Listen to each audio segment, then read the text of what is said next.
창세기 3장 1절에서 6절 말씀을 제가 봉독해 올립니다. 창세기 3장 1절에서 6절 말씀을 저는 개역 한글로 봅니다. 개역 개정으로 보신 분은 좀 틀려도 이해하시기 바랍니다. 제가 봉독해 올리겠습니다. 여호와 하나님의 지으신 들짐승 중에 뱀이 가장 간교하더라.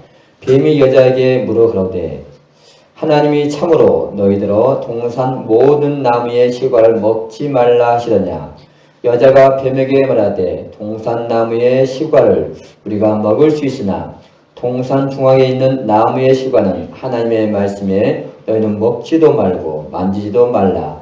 너희가 죽을까 하노라 하셨느니라. 뱀이 여자에게 이르되 너희가 결코 죽지 아니하리라. 너희가 그것을 먹는 날에는 너희 눈이 밝아 하나님같이 되어 선악을 알 줄을 하나님이 아십니다. 여자가 그 나무를 본즉 먹음직도 하고 보암직도 하고 지혜롭게 할 만큼 탐스럽기도 한 나무인지라. 여자가 그 실과를 따먹고 자기와 함께한 남편에게도 주매 그도 먹은지라. 아멘. 할렐루야. 오늘은 창세기 3장 1절에서 6절 말씀을 통해서 죄란 무엇인가, 죄란 무엇인가라는 말씀의 제목으로 은혜를 나오자 합니다. 우리가 계속해서 성경은 하나님의 편지라고 했습니다. 성경은 하나님의 편지인데 편지에는 두 가지가 담겨져 있습니다. 보내신 분의 마음이 담겨 있고 또 편지에는 내용이 들어있는 거죠. 편지를 통해서 내가 무엇을 말하고자 하는지 또 편지를 보내는 분의 마음이 담겨져 있는 것이 편지입니다. 성경은 하나님의 편지이기 때문에 성경에는 하나님의 마음과 또 하나님의 말하고자 하는 의도, 내용이 들어있다는 거죠. 그래서 편지에 들어있는 핵심적인 세 가지 내용은 하나님이 어떤 분인지, 인간이라는 존재가 어떤 존재인지, 사탄이라는 존재가 어떤 존재인지가 말하는 것이 성경의 가장 큰 핵심입니다. 물론 하나님이 어떤 분인가라는 그 부분에 당연히 예수님 분의 문과 또 구원에 대한 부분이 나오죠. 큰 타이틀을 봤을 때 하나님, 인간, 사단이라는 세 가지 타이틀로 성경은 말하고 있다는 것입니다. 그래서 우리가 지난주에 사람이란 어떤 존재인가? 사람이라는 것은 하나님의 형상대로 창조된 존재가 사람이라고 했습니다. 그래서 하나님께서 인간에게 주신 최고의 복은 물질적인 복이 아니라 하나님께서 인간에게 주신 최고의 복은 우리를 사람이라고 불러주는 것이 최고의 복이라고 했습니다. 왜 하나님이 인간을 우리를 사람이라고 불러준 것이 복이냐면 그것은 너는 나를 닮은 존재다. 하나님께서 너는 나를 닮은 존재다라고 인정해 주는 것이 그게 가장 큰 복이라는 거죠. 물질적인 복, 어떤 다른 영적인 복보다 더 큰 복은 하나님이 나를 사람이라고 인정해 주는 것이 가장 큰 복입니다. 바로 우리가 하나님의 형상을 잃어버린 존재를 우리를 성경은 이성 없는 짐승과라고 했는데 잃어버린 존재가 예수님을 통해서 다시 하나님의 형상을 회복하는 것이 그것이 바로 구원이고 사람입니다.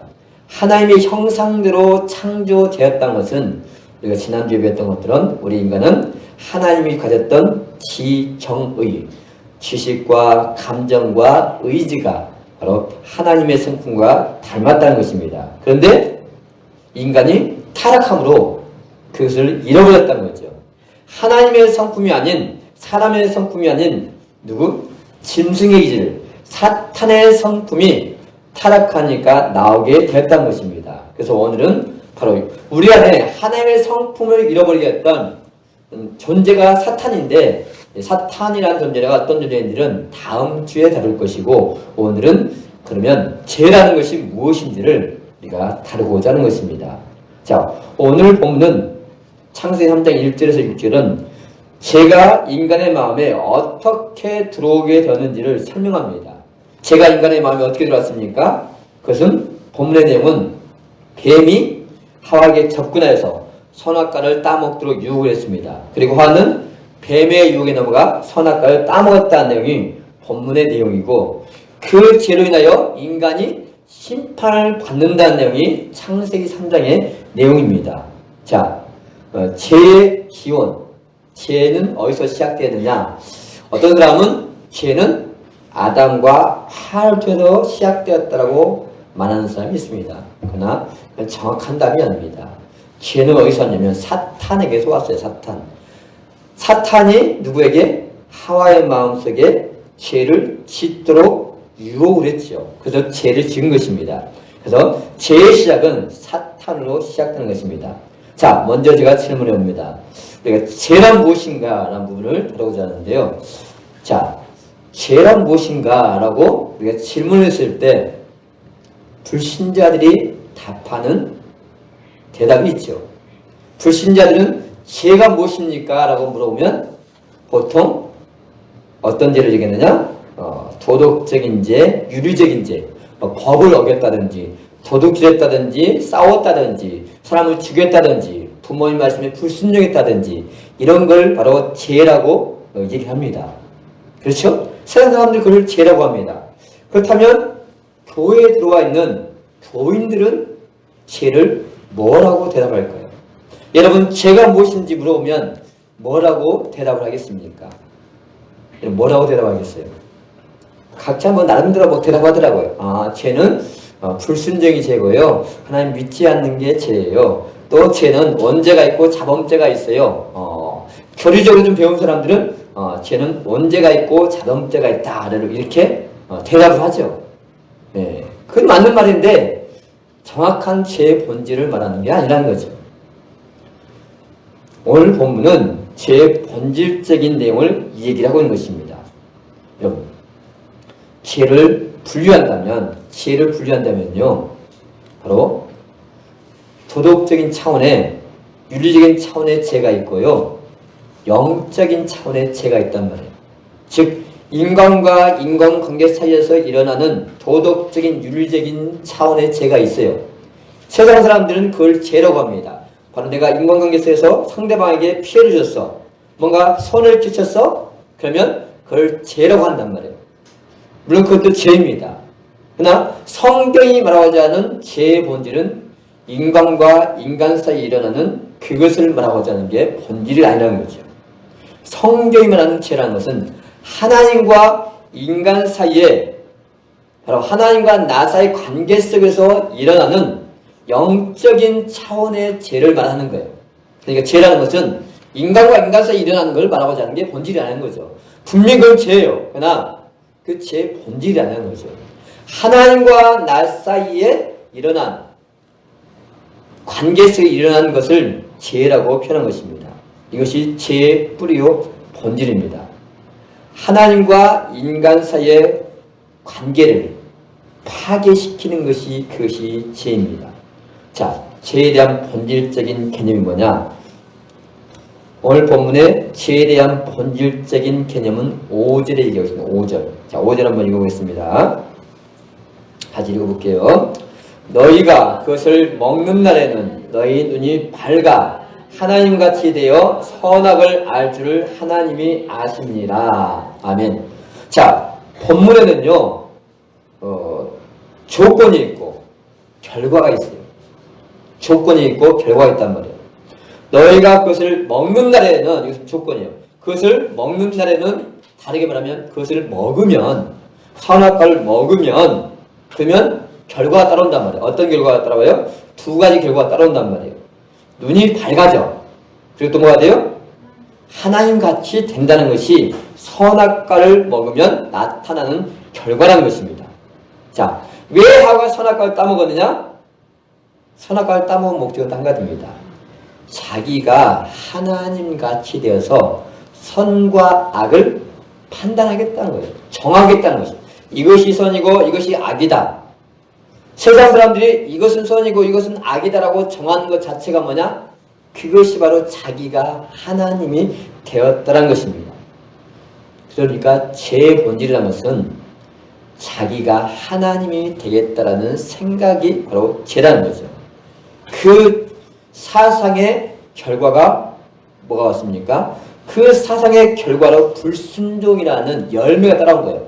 불순종이 죄가 아니고 불순종은 바로 죄에 대한 열매. 내가 하나님이 되려는 생각, 사상이 들어가니까 선악과를 따먹는 불순종을 저지른 것이지 불순종 자체가 죄가 아니란 거죠. 죄의 뿌리라는 것은, 본질이라는 것은 내가 하나님이 되겠다라는 사상입니다. 자, 자기가 하나님이 되겠다는 의미가 뭐냐? 자기가 하나님이 되겠다는 말의 의미는 내가 내 인생의 주인, 즉 하나님이 되어서 자기 마음대로 살겠다는 것이 이것이 제 본질이라는 것이죠. 내가 내 인생의 주인 돼가지고 내 마음대로 살 거야. 이게 뭐예요? 이게 자기가 하나님이 되겠다는 거예요. 내 인생은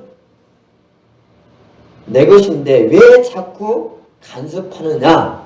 아이들이 하죠. 엄마 아빠 왜 자꾸 내 인생 내 것인데 왜 자꾸 간섭하는 거야? 하는 게 그거 뭐예요? 그게 죄라는 거죠. 그게 부모에게 지을 수 있는 죄잖아요. 자기 인생을 자기 거라고 착각하는 거죠. 여러분, 그러니까 죄 문제는 누가 내 인생의 주인이 될 것이냐, 하나님이 내 인생의 주인이 될 것이냐, 아니면 내가 주인이 될 것이냐, 그것을 다루는 것이 바로 죄라는 거죠.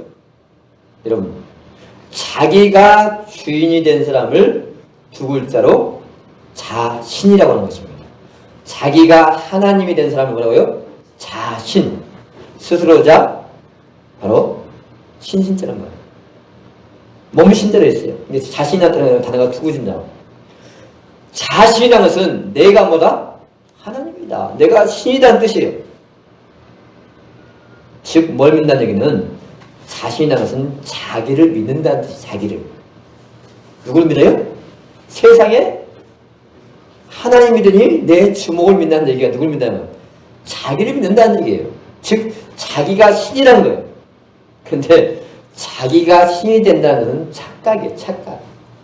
자기는 인간이 신이 되는 것은 불가능한 거예요. 여러분, 자기가 진짜 신이 되려면 조건이 있어요. 신이라는 존재는요, 죽음을 초월해야 신이 될 수 있는 거예요. 신이 죽는다면 신이 아니잖아요. 신이라는 것은 죽음을 초월할 수 있어야 진짜 신인 거예요. 근데 이 세상에 어떤 인간도요, 죽음을 초월할 수 있는 사람은 없어요. 그러니까 진짜 자기가 신인 사람은 없단 말이에요. 그런데 자기가 신이라고 착각하는 사람들이 너무 많은 거예요. 자기가 신이 될 수도 없는데 신이 된 것처럼 착각하고 살아가는 사람이 이 세상에 너무너무 많다는 거죠.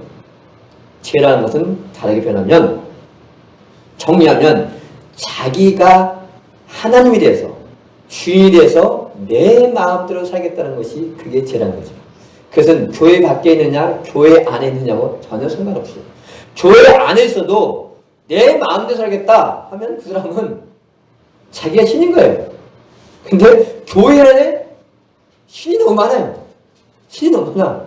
그래서 피아노나 이쪽에서 이쪽으로 옮긴 것도 그래서 싸워. 부흥회를 하는데 떡을 해야 되느니 안 해야 되느니 싸워. 왜? 자기 마음대로 안 된다는 거죠. 그래서 삐져가지고 부흥회 한다는데 떡을 해야 되는데 자기는 해야 된다는데 안 한다고 하니까 삐져가지고 교회 나가. 아니, 그게 신자예요? 아니에요. 자기가 신된 사람이에요. 그 사람은 교훈일 수 있지만 하나님을 주인으로 모신 사람은 아니란 말이에요. 그런데 교회 안에 그렇게 착각 속에 사는 사람이 너무너무 많다면 너무너무 많아요. 여러분, 우리가 하나님을 믿는다는 것은 예수님을 나의 주인으로 모시는 거예요. 입술로 모시는 게 아니고 내 삶 속에서 예수님이 주인으로 인정해야, 모든 삶의 주권을 주님께 인정해야 그 사람이 믿는 거예요. 우리 아까 기도했잖아요. 예수님을 나의 주인으로 인정하는 것은 범사에 주님 말씀하옵소서 내가 듣겠습니다. 그게 종의 자세잖아요. 종이 지 마음대로 해요?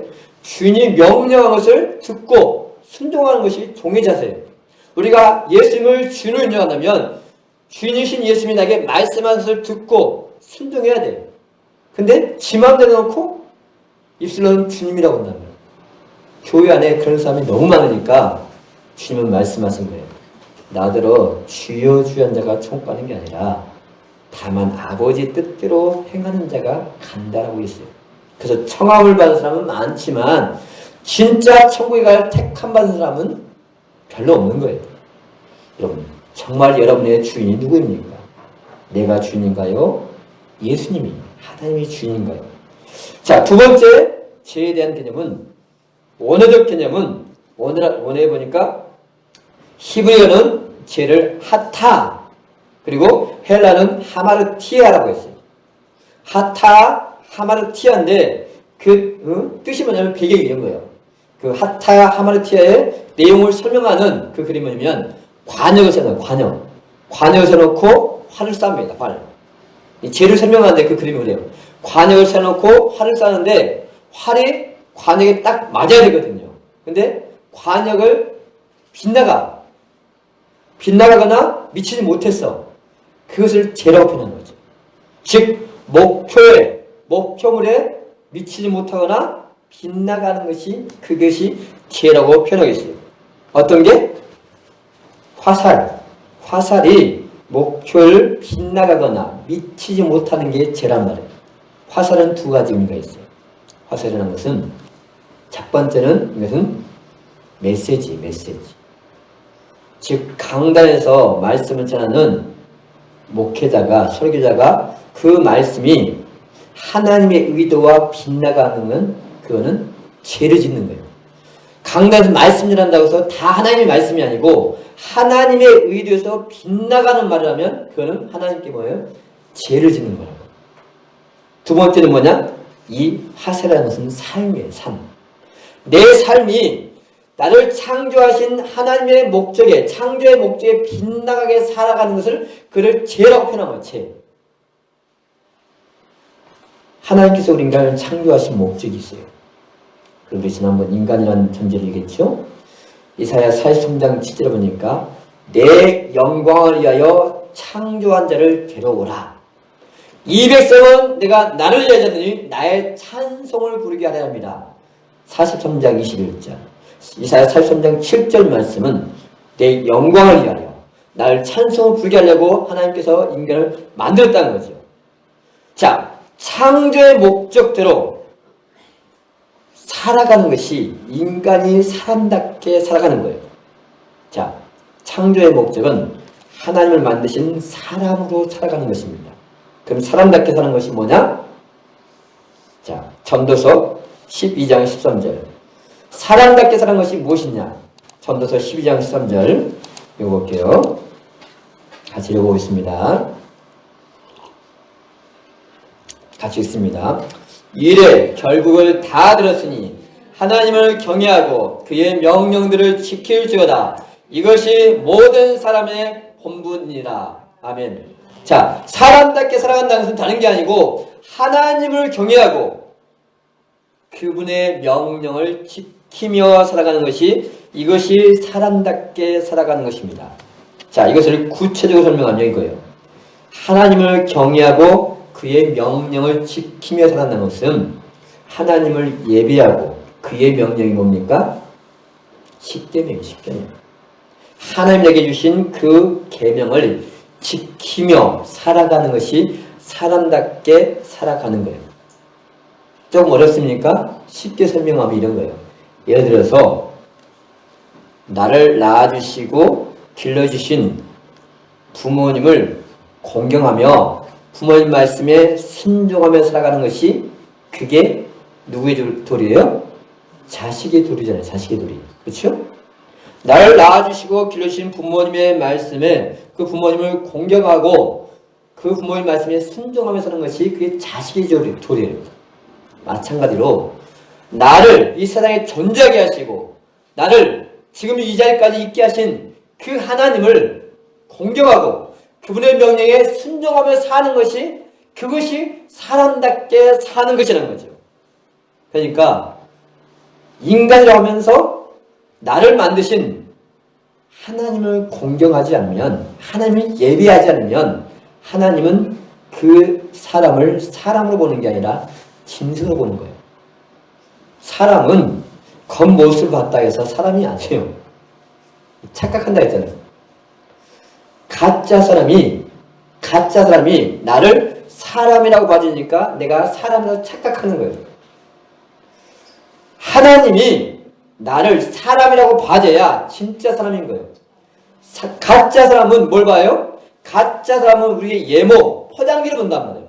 그러나 하나님은 속사람, 내 안에 진짜 본질이 속사람을 본단 말이에요. 속사람. 속사람이 나의 인격이 하나님의 성품을 닮았느냐? 닮지 않았으면 너는 뭐예요? 짐승이야. 그 얘기를 하는 거예요. 그래서 하나님의 형상을 잃어버린 자들을 이성 없는 짐승이라는 거죠. 여러분, 겉모습은 사람인데 속에 짐승 같은 사람이 얼마나 많아요? 짐승 같은 사람이 아니고 짐승인 거예요. 조금 잘 봐줘서 그냥 다 사람이라고 불러주는 거죠. 여러분, 내가 겉모습이 사람이라고 사람입니까? 늑대가 양의 털을 썼다 해서 양이 되는 거 아니라는 거죠. 우리는 포장지가 중요한 게 아니라는 거죠. 속사람이 내 안에 인격이 하나님을 닮았느냐? 그랬을 때, 그래서 제가 하나님이 우리에게 사람이라 부르는 것이 그게 최고의 복이라고 했던 이유가 그거예요. 왜?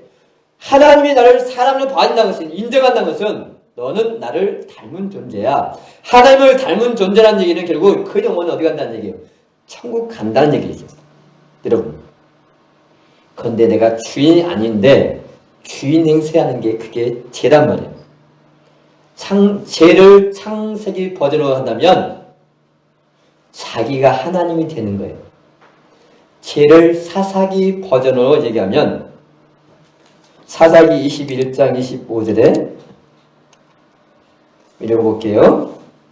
자, 읽어보겠습니다. 그때 이스라엘에 왕이 없으므로 사람이 각각 그 소견에 옳은 대로 행하였더라. 아멘. 사사기 버전의 죄라는 것은 자기 생각에 옳은 대로 살아가는 것이 그게 사사기 버전의 죄라고 하는 거예요. 로마서 버전으로 한다면 로마서는 뭐라냐면 로마서 1장 28절에 보니까 또한 저희가 마음에 하나님 두기를 싫어하며, 즉 마음에 하나님 두기를 싫어한다는 얘기는 내가 하나님 되겠다는 거죠. 그게 로마서의 죄라는 거예요. 여러분, 하와가 지은 죄는 가장 큰 반역죄. 반역죄가 얼마나 무서운 죄인지 아시죠? 태수야, 너 반역죄가 얼마나 무서운 죄인지 아니? 어떻게 알아? 반역죄는 이 세상에서 가장 무서운 죄예요. 자, 반역죄는 이런 거예요. 하나님이 왕인데 내가 왕이 되려고 하는 행동을 반역이라는 거죠. 옛날에 왕이 있잖아요. 왕이 있는데 그 왕을 몰아내고 내가 왕이 되겠다는 거예요. 그것을 반역을 성공하면 자기가 왕이 돼. 근데 실패하면 뭐 어때요? 실패하면 반역죄는 가장 무서운 형벌로 처단하죠. 그래서 어떻게 쳐요? 사지를 찢어 죽이는 거예요. 가장 무서운 죄가. 근데 누가 지은 죄가 그래요? 하와가 지은 죄가, 우리가 지은 죄가 무슨 반역죄라는 거죠. 우리는 죄에 대해서 우리가 심각하게 생각하잖아요.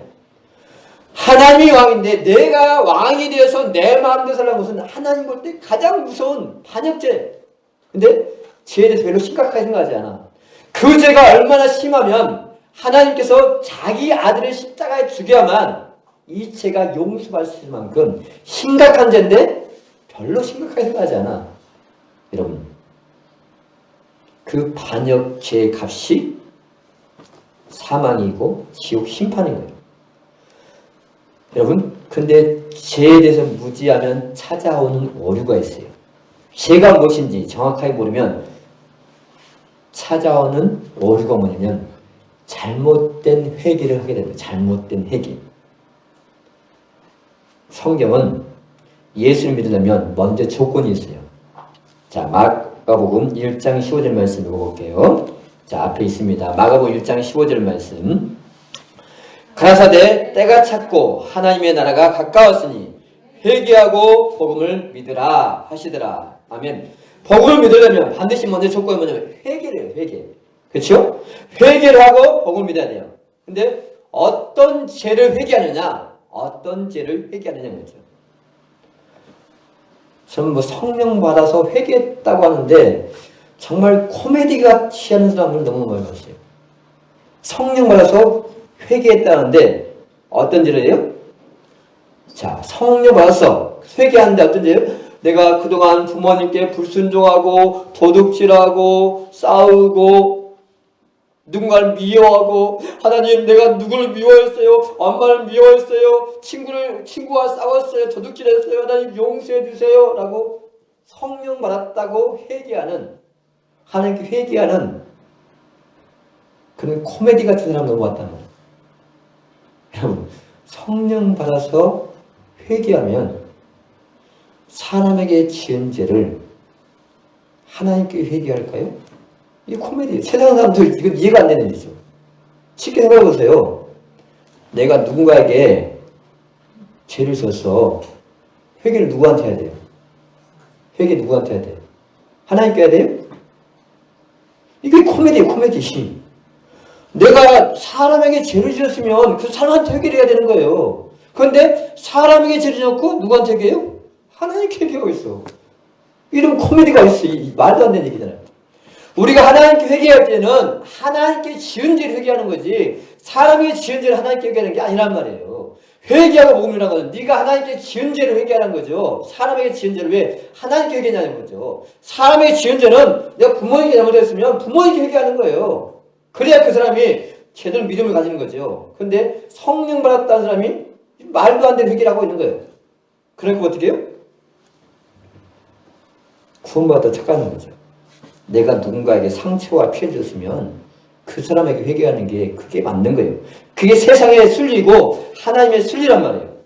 여러분 하나님께 우리가 회개할 죄는 다른 게 아니란 말이에요. 내가 주인데요. 내 마음대로 살아온 그 죄를 회개하는 거지 도덕적인 윤리적인 죄를 회개하는 얘기가 아니란 말이에요. 그러니까 죄가 무엇인지도 모르는 사람은요. 한마디로 회개한 적이 없는 사람이에요. 하나님께. 즉 회개한 적이 없는 사람은 구원과 전혀 상관없는 사람이에요. 근데 원래 하나님께 진짜 회개할 때는 회개해 본 적도 없는 사람이 교회 앉아서 내가 사람한테 지은 죄 회개하고 장로고 집사고 권사고 성도니까 구원받았다고 착각한 사람이 너무 많단 말이에요. 조금만 이성적 생각해도 말도 안 되는 얘기를 믿는다고 착각한단 말이에요. 여러분 그러니까 죄가 무엇인지를 정확하게 모르면 전혀 엉뚱한 회개를 하게 되는 거예요. 여러분 정말 여러분의 죄를 하나님께 회개했습니까? 회개하고 예수님을 믿었나요? 아니면 도덕적인 윤리적인 죄를 회개해놓고 나는 죄를 회개했어요 하고 착각하고 있지 않나요? 자 그러면 죄가 무엇인지 얘기했어요. 죄라는 것은 내가 주인되어 내 마음대로 살아가는 게 죄예요. 그럼 죄를 짓는데도 과정이 있어요. 그냥 죄를 딱딱 짓는 게 아니고 창세기 3장 1절에 1절은 죄 짓는 과정이 간단하게 설명되어 있어요. 그러나 그거는 굉장히 깊은 과정이 있는 거예요. 죄를 짓는 것은 3단계 과정을 통해서 나타나요. 3단계 과정. 자, 첫 번째 죄를 질 때는요. 불순종은 최종적으로 나타난 열매예요. 첫 번째 죄를 지으면 뭐가 되면 메시지. 즉 하와가 죄를 지을 때는 창세기 3장 1절에 사단과 대화를 했다는 거지. 뭐라 했어요? 죄를 짓는 첫 번째 게 대화.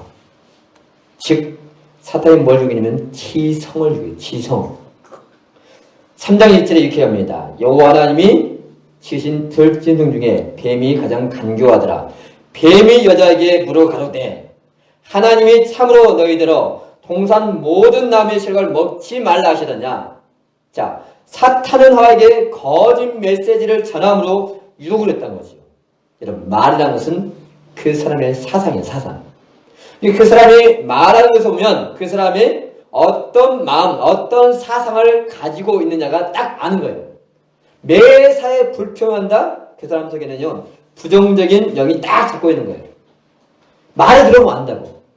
매사에 감사한다? 그 사람의 신앙이 늘 긍정적인 믿음이 가지고 있는 거예요. 왜? 그 사람 말하는 게 곧 그 안에 누가 하는 거예요? 그 안에 있는 영이 말하는 거예요. 안에 있는 영이. 물론 말과 행실이 다른 사람도 있죠.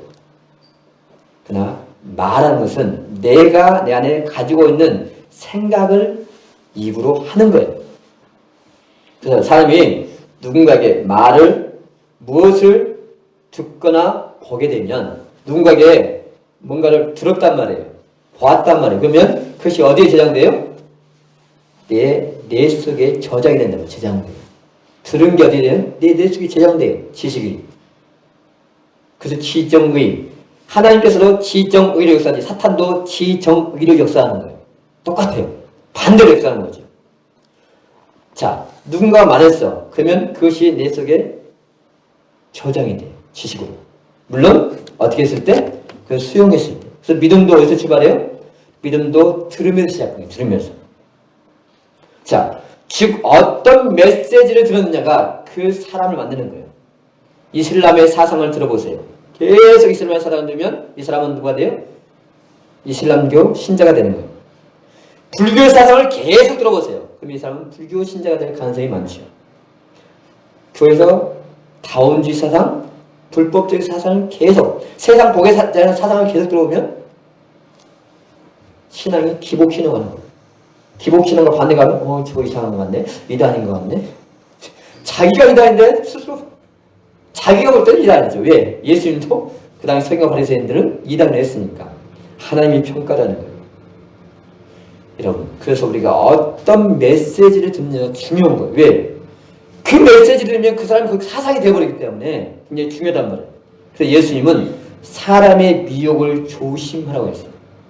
여러분, 사탄은 거짓 사상을 누구에게? 하와의 머릿속에 집어넣어준 거예요. 거짓말 집어넣은 거잖아요. 그렇죠? 하와가 그 말을 들으니까 영향을 받은 거잖아요.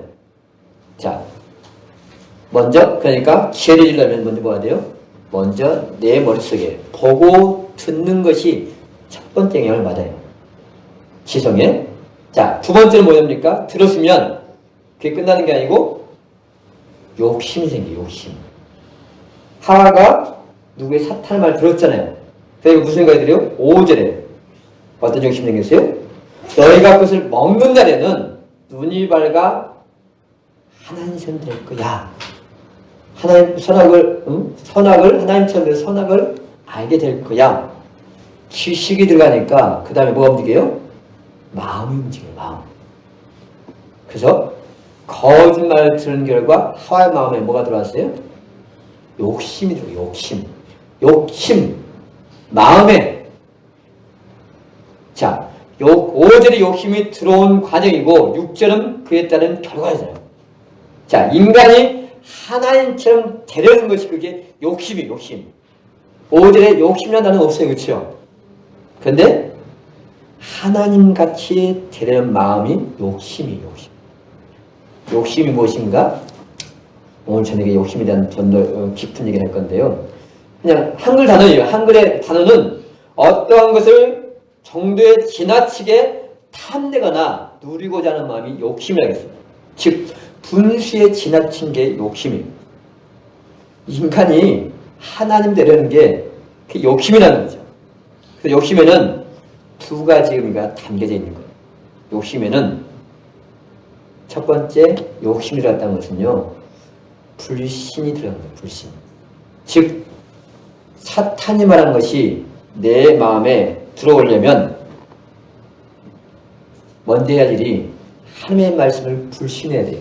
그렇죠? 하나님은 분명히 네가 선악과를 따면 죽는다라고 말했잖아요. 그렇죠? 근데 선악과를 따먹는 욕심이 들려면 먼저 그 말씀을 불신해야 된단 말이에요. 왜? 그 말씀을 철저히 믿으면 절대 들어올 수가 없죠. 근데 하나님 말씀이 불신하니까 먼저 그러니까 욕심이 들려면 하나님 말씀이 불신돼야 돼요. 즉 쉽게 설명하면 이런 거예요. 어떤 정직한 부동산 업자가 선생님 그 땅에 투자하면 실패합니다.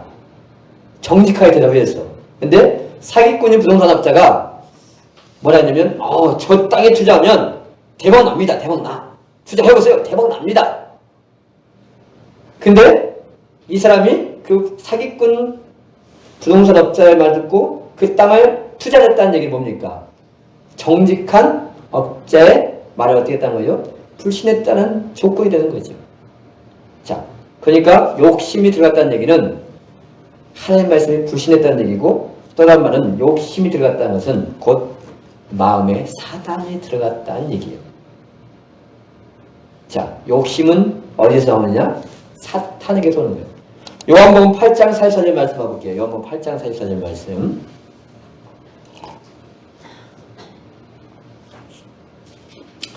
자, 읽어보겠습니다. 너희는 너희 아비 마귀에서 났으니 너희 아비의 욕심을 너희도 행하고자 하느니라. 아멘. 자, 사탄은 어떤 영이에요? 사탄 욕심쟁이라. 욕심쟁이. 어떤 욕심입니까? 자기가 하나님의 자리를 찬탈하고 욕심을 냈잖아요. 바로 사탄의 속성이 욕심이니까, 바로 욕심이 하와의 마음속에 들어왔다는 얘기는 누가 들어왔다는 겁니까? 사탄이 들어왔다는 얘기예요. 사탄이 들어왔다는 거죠. 사탄이 들어왔다는 얘기는 반대로 하면 하나님의 영이 떠났다는 것을 바로 이 얘기를 하는 거예요. 그래서 제일 시작은 어디 출발해요? 욕심에서 출발해요. 욕심. 하와가 선악과를 따먹은 동기가 바로 욕심 때문인 거죠. 야고보서 1장 14절에 보니까, 야고보 1장 14절에 보니까 오직 각 사람이 시험을 받는 것은 자기 욕심에 끌려 미혹됨이니 욕심이 잉태한 즉 죄를 낳고 죄가 장성한 즉 사망을 낳느니라. 욕심과 똑같은 단어가 뭔지 아세요? 욕심과 똑같은 단어가 선악과예요. 저녁에 얘기하겠지만 욕심이 뭘 낳다 했어요? 사망을 낳다 하잖아요. 선악과를 따먹으면 죽는다 하잖아요. 욕심이 다른 말로 선악과라고 해요. 선악과. 여러분, 사탄이 하와의 마음속에 넣어준 것이 욕심이에요. 하나님이 인간에게 넣어주지 않는 마음이 욕심이에요. 욕심. 그러니까 욕심은 어디를 통하면 말을 통하여 미혹을 받게 되고, 그것을 마음에 받아들이면 반드시 죄를 짓게 되는 거예요. 그러니까 거짓 메시지는 반드시 뭘 낳아요? 욕심을 낳고, 욕심은 불순종을 통하여 사망을 낳는다는 거죠. 여러분, 참된 신자는 욕심을 십자가에 못 박는 사람이에요. 갈라디아서 5장 20절에 보니까 그리스도 예수의 사람들은 육체와 함께 그 정과 욕심을 십자가에 못 박았느니라. 참된 신자는요, 욕심, 어떤 욕심? 세상에서 더 좋은 집이 필요 없다는 얘기 아니에요. 뭔가 더 높아지려고 하고, 더 많이 가지려고 하고, 그런 욕심을 어떻게 한다고요? 십자가에 못 박는 거죠. 그런데 믿음을 가장하여서 자꾸 욕심을 충동질하는 목회자, 믿음을 가져서 그것을 막 기도하게 하는 그 메시지가 하나님이 말하고자 하는 진짜 메시지인 거죠. 여러분, 성경은 땅의 것을 죽이라고 했다면 죽이라고 했어요. 그렇죠? 땅의 것을 죽이라고 했는데 욕심을 내는데, 그래서 욕심을 내는데 내서 막 기도하는데 목회자가 어떻게 합니까? 성도님, 당신 진짜 기도할 것은 그게 아니에요. 그걸 기도할 게 아니고 그걸 어떻게 할 거예요? 열심히 당신 노력해서 벌 거예요. 돈이 필요하면 열심히 노력해서 벌어야 돼. 공부 잘하고 싶으면 열심히 해서 공부해야 돼. 그게 기도할 내용이 아니야. 우리가 기도할 것은, 주기도문, 바로 하나님의 나라가 임하기 원하고, 내가 참된 신자가 세워지기 원하고, 하나님의 뜻이 이루어지기를 원하는 그런 기도를 해야 되는데, 자꾸 땅의 것을 기도하게 하는데, 목회자가 어떻게 해요? 그 같이 충동기도해서 같이 동서기도하고 40일 기도하고 100일 수능 기도하고. 아니, 성경 어디에 시험 보는 100일 수능 기도하라는 얘기 있어요? 경준아, 좋은 대학 가고 싶어? 좋은 대학 가고 싶으면 목사님 절대 기도 안 해요. 그건 내가 할 일이 아니야. 좋은 대학 가고 싶으면 열심히 공부해. 공부를 해야지. 앉아서 기도하고 있는 거는 세상 사람들 이렇게. 세상 사람들은 좋은 데 가려고 열심히 공부하거든? 근데 교회 다니는 사람은 공부 안 해. 왜? 기도하고 있어. 좀 이치에 안 맞는 행동을 너무너무 많이 한다. 너무. 욕심을 사탄이 가져둔 거니까 그를 죽이라고 하는데 그를 자꾸 충동질하는 메시지가 진짜 메시지라는 거죠. 그런데 말씀을 알아야 그러면 분별할 수 있는 말씀을 알아야. 내가 말씀 모르니까 목회자가 얘기하면 다 그게 맞는 거라 생각해. 그러니까 오늘날 교회가 뭡니까? 진짜 사람다운 사람이 없는 거예요. 그러니까 세상 사람들이 개독교라는 얘기를 듣는 게 왜? 하는 행동이 보니까 도저히 자기들이 볼 때도 이치 안 맞는 행동을 너무 교회들이 많이 하니까 그런 거예요. 그 책임이 목회자에게 있는 거죠. 저에게도 있는 거예요. 여러분, 제가 욕심 부리지 말라는 얘기는 세상 것이 필요 없다는 얘기가 아니에요. 우리 하은이 아빠가 돈 많이 버세요? 우리 조시사도 많이 버세요. 돈 많이 벌어. 내가 열심히 노력해서 돈 버는 건 그건 욕심이 아니에요. 내가 노력해서 그에 따른 대가를 보는 것이 욕심이 아니라 자기 분수에 지나친 것을 추구하는 것을 욕심이라는 거죠. 자, 욕심이 들어가면 반드시 그에 따른 결과가 따라오는 거죠. 그 세 번째 뭡니까? 불순종이 오는 거죠. 그냥 한순간 불순종 경험이 아니고 말씀을 메시지를 사탄의 메시지를 듣고 마음에 욕심이 생기니까 그 다음에 행동으로 나오는 거죠. 그래서 지정의로 행동하는 거예요. 하나님도 인간을 지정의로 만들었잖아요. 사탄도 지정의를 충동해서 죄를 짓게 하는 거예요. 그래서 죄의 마지막 단계가 행동인데 이미 마음에 욕심이 들어오면 그것을 절제하는 것은 굉장히 힘들어요. 욕심이 그러니까 선악과를 따먹게 되고 하나님의 말씀에 불순종해야 됩니다. 불순종은 죄가 밖으로 드러난 열매예요. 당연히 마음에 누가 들어가면 사탄이 들어가니까 사탄의 속성이 당연히 나오는 거예요. 그리고 그 죄의 결과는 사망을 낳고 지옥의 심판을 낳는 것입니다. 자, 결론입니다. 죄라는 것은 타락인데 하나님의 성품을 닮은 인간의 지정의가 사탄의 성품으로 바뀌는 것이 그게 죄라는 거죠. 자기가 하나님이 아닌데 하나님이 되려고 하는 마음 자체가 죄라는 거죠. 하나님은 그 죄를 회개하는 것입니다. 이 모든 것이 어디서 시작됐냐? 메시지에서 출발해요. 메시지. 거짓된 메시지를 내 머리에 시험하지 말고 거부해야 되는 거예요. 잠언 4장 23절은 이렇게 합니다. 무릇 지킬 만보다 더욱 내 마음을 지키라. 생명의 근원이 이에서 나며. 뭘 지키라고요? 마음의 문을 지키라는 거죠. 마음의 문을 지켜야 한다는 것은요, 내가 받아들여야 할 말과 거부해야 할 말을 그것을 잘 구분하는 거죠. 받아들여야 할 메시지는 마음의 문을 활짝 열고 받아들여야 돼. 그러나 거부해야 할 메시지는 어떻게 해야 돼요? 마음을 딱 닫아야 돼. 못 들어오게 해. 그게 마음을 지키는 거예요. 근데 미련한 사람은 거꾸로 하는 거예요. 거꾸로. 여러분, 누군가가 말했을 때 내가 상처받았어 하는 건 뭐 한 거예요? 그 사람이 마음을 못 치는 거예요. 마음을. 누군가가 나에게 상처되는 말을 했어. 그럼 어떻게 하면 돼요? 그냥 그걸 받아들이지 말고 그냥 마음의 문을 닫으면 돼. 마음의 문을. 근데 그걸 활짝 열고 내 안에 받아들여. 활짝 열고. 그래서 상처받았어. 그는 자기 스스로가 네가 마음의 문을 못 닫은 거야. 근데 정말 마음의 문을 열고 들어야 할 말씀은 닫아버려. 그러니까 뭔 일이 나오겠어요? 마음의 문을 여러 가지 지켜야 할 게 있어요. 그렇죠? 건강도 지켜야 되고 돈도 지켜야 돼. 정말 지켜야 할 것은 우리의 마음이 사탄에게 하와처럼 사탄에 빼앗기지 않도록 잘 지키는 것이 중요하다는 거죠.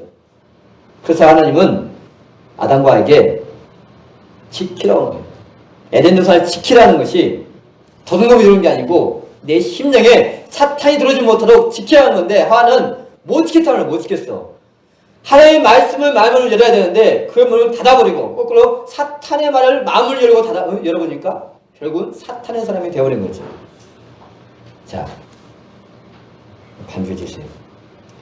이 사탄의 속성을 하나님께서는 예수님은 박살내고 예수님을 보내주신 거예요. 하나님이 말하는 본질적인 죄를 회개하고 예수님을 마음에 받아들였던 거죠. 죄라는 것은 하나님은 도덕적인 윤리적인 죄를 말하고자 하는 게 아닙니다. 물론 그것도 죄입니다. 그러나 하나님은 본질적인 내가 주인되어 내 마음대로 살려고 하는 그 죄를 회개하면 우리가 참된 신자가 되고 구원해 줄 수 있다는 것입니다.